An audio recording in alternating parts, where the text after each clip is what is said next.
For a long time is the producer of Titanic, and he's the producer of Avatar, Jon Landau.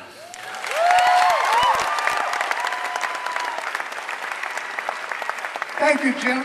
They've asked me to sort of try and moderate a little Q&A, but I'm going to start with you. Where do you think of this shit?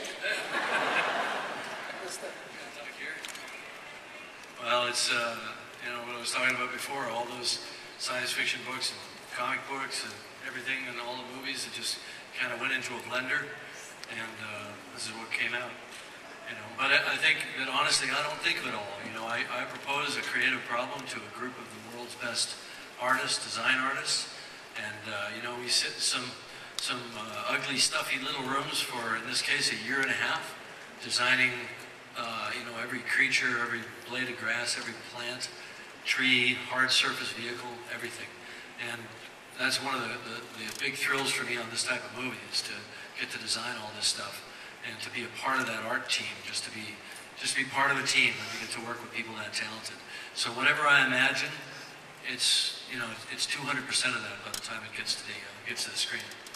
Well, what has always impressed me just as a fan about your movies is not just the worlds you create, but the characters you put in those worlds. And the characters are only as good as the cast that's there. And we're lucky enough to have some of our cast here with us today. Someone you've worked with before plays Grace Augustine in this film, Miss Sigourney Weaver. Yeah.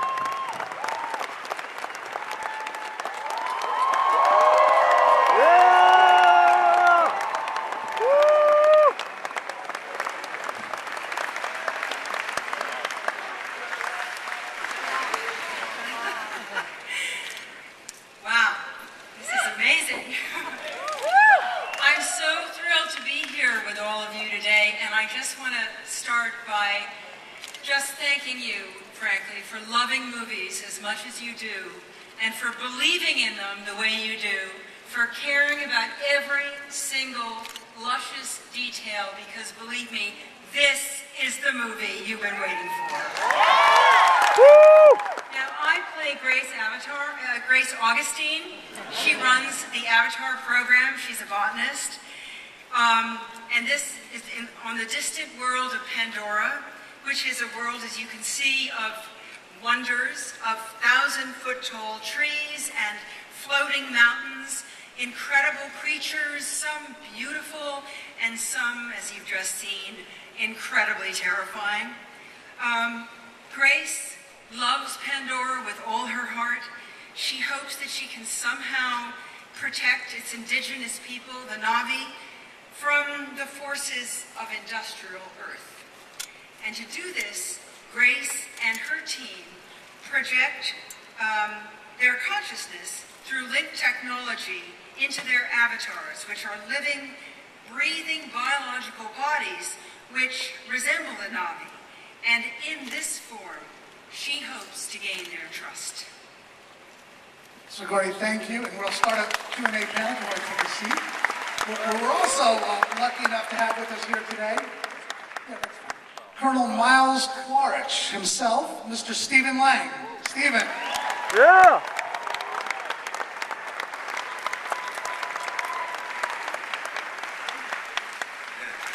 Yeah. Protect the Na'vi. Good luck with that, Doc. Colonel Miles Quaritch, head of security at Hell's Gate. That would be the human compound on Pandora. That would be me. Frankly, I got a problem with Grace Augustine and her cult of tree-hugging scientists. Let me tell you something. The Na'vi are a savage race who are threatening the safety of my people, and they are impeding our mission on this miserable planet. Now, the Na'vi, they are 10 foot tall, they are quick, they are stealthy, they're fast, they're blue as a baboon's butt, and they are lethally dangerous. But their technology is primitive. On the other hand, my people have state-of-the-art weaponry and aircraft. Point is, the situation stinks. It's been coming to a head for a long time, and bottom line, it's not going to end pretty. I'll talk to you later. Yeah. Colonel Miles Poirier, Stephen Lang.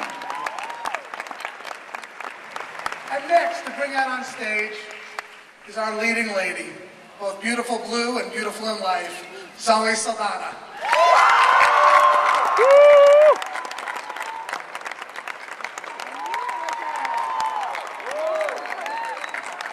Yeah. Oh dear, as in the words of the Na'vi when they greet, Mingati coming. That means hello, I see you. And hi everyone, I'm Zoe Saldana. As you just saw in those clips, I played Neytiri, a princess of the Omati Kaya clan. My character was, literally it was the most physically demanding role I've ever done, and I trained for months before production started to bring the grace and power to Neytiri the story needed. I wanted her to be a female action character, at least equal to the others in Jim's movies. Neytiri hates the humans for what they are doing to her world, but she finds herself completely fascinated by Jake, who is not like any other human she's met before. The relationship that develops will change the history of Pandora forever. That's it. Well, there's one person in our cast who we want to hear today who could not be here with us because he's actually working on another film, but he was kind enough to record a message. Sam Worthington. Woo. Yeah. Hey Comic-Con, my name's Sam Worthington. Sorry I couldn't be there, but as you can see, I'm shooting in a muddy, rainy Wales at the moment, filming. So working on Avatar was a great experience for me. It was unlike anything I've ever done before, and it was a privilege and an honour to work with Jim. I'm sure you've seen that Pandora is a mystical, amazing planet, unlike anything you've ever seen. And not only was it incredible to go to work every day, well maybe not every day, but that this is an incredible movie. And you know, I really hope that you enjoyed your exclusive glimpse of Avatar today. So thank you. Sam Worthington. Yeah.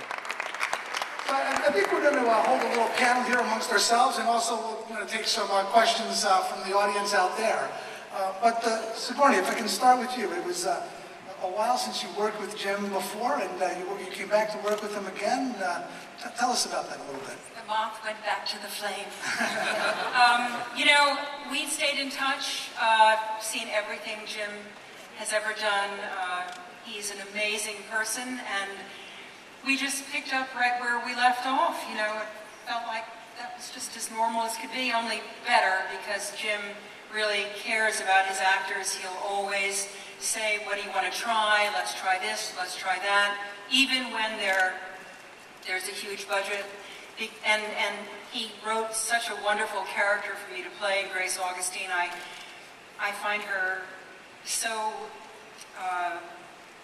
moving in a way. It's a woman who's devoted her life to something that she believes in, and really, in the course of the story, she finds everything she's looking for.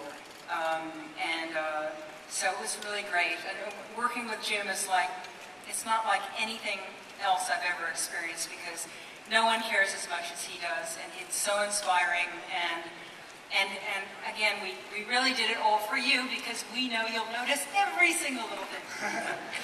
Zoe, when you were up before, you talked a little about the training that went into this. Do you want to elaborate a little bit more on what you had to do to become Neytiri?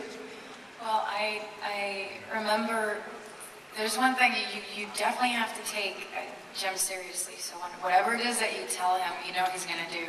And I remember he asked me my level of tolerance when we first started planning and strategizing on how the training was going to be. I'm like, sir, you're going to push me until I say stop. He's like, okay. It was literally 7 days a week. I was taking wushu training, archery, that I still now practice, horseback riding, extensive dialect training. I was also lifting some weights with St.